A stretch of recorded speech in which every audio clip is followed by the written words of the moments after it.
So up to this point, as we've been talking about genetics, we've been talking about all these different kinds of crosses that you do. Well, we need to introduce the idea of pedigrees because you can't just cross people, right? So sometimes the best way to understand about human genetics is to trace back a family tree that describes interrelationships of parents and children across the generations, and then can track a particular characteristic, right? So, for example, this is looking at a pedigree tracking widow's peak as a dominant or recessive trait. Try to figure that out. And as well as earlobe attachment, dominant or recessive. And we know that these are single gene characteristics. So a pedigree then is the standardized symbols of male being square and female being round, and then the offshoot between a male square and a round circle, then you get the progeny. So that's the next generation. So first generation, second generation, third, and so forth. So we can use these to interpret the dominance or recessiveness of a gene or what have you. So what we talk about then is a new term called a carrier. And so a heterozygous individual is considered a carrier for a particular phenotype if they have that, because they're going to have that recessive allele. So, for example, albinism is characterized by the fact that you don't have pigment in your skin or hair, right? And so when you have two parents who are both carriers, it's a standard Punnett square, sperm and egg, you have one homozygous normal, two heterozygous carriers, right? They're normal phenotypically, and then 1 in 4 children will be an albino. All right. So again, it's not ethical to breed humans, so you do pedigrees to figure that out. So what this can lead us down then into the human genetics is some human genetic diseases that you probably should be familiar with. Now, recessive alleles oftentimes cause disease, and so consanguineous matings are discouraged. And that means you're not generally allowed in most cultures on the planet to marry your brother or sister, right? Or even your cousin, or how far that goes out depends on your culture. But generally, the rule is that that is frowned upon and oftentimes is illegal. And this is one of the reasons why. So even before we had the rule of law, this was discouraged in cultures because people figured it out. They're like, wow, when relatives who are too close have babies together, those babies more often than not tend to have something wrong with them.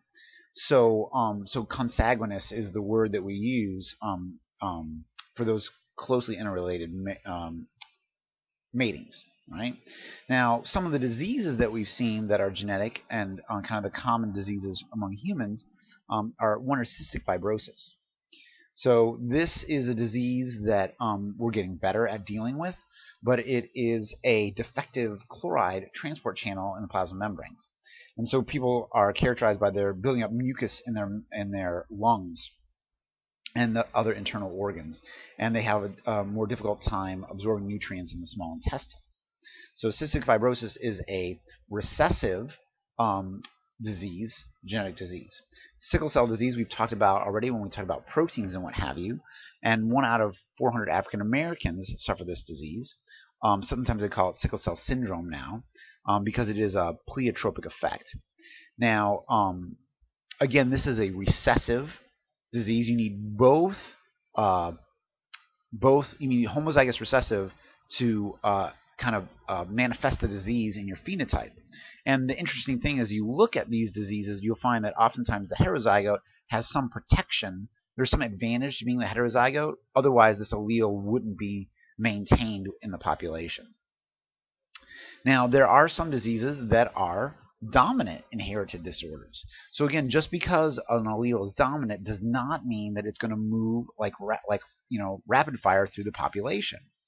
So we have some that are lethal, and we don't see those often because if it's a lethal dominant, that individual never gets a chance to reproduce and pass on the gene. One example of a dominant allele that's not lethal is achondroplasia. It's a form of dwarfism, right? So here you need to have one, big D to manifest this phenotype. And then if you're heterozygote, you'll only 50% of your children then potentially will also express this phenotype. There was a show on the TLC, on the Learning Channel, years ago that was called Little People, Big World, and it actually followed a family of two individuals with achondroplasia, and they had some children that expressed this phenotype and some that did not. Right? So this is genetics at work in your world. Now, it gets a little tricky when you think about reproductive age. So Huntington's disease is a disease that is a dominant, autosomal dominant, meaning you only need one copy to experience the phenotype. But you don't see symptoms of this disease until you're 35 or 40 years old. Now, the problem with that is by the time you're 35 or 40, if you're going to have kids, you probably have had your kids. And so not until after you made the decision to have kids or not does this disease potentially manifest itself. So then you can see the role of evolution, how the pressure for or against a particular allele is affected by when you reproduce and pass on that allele, right? So again, hunter-gatherers probably didn't live beyond 40 or 50 years. This probably didn't have a huge impact on the fitness of the individual. So single gene diseases I want you to know: polydactyly, albinism, cystic fibrosis, sickle cell disease, achondroplasia, and Huntington's disease. Is it autosomal? We'll talk about the sex chromosomes and sex-linked diseases later, but this is your first list to get in your head.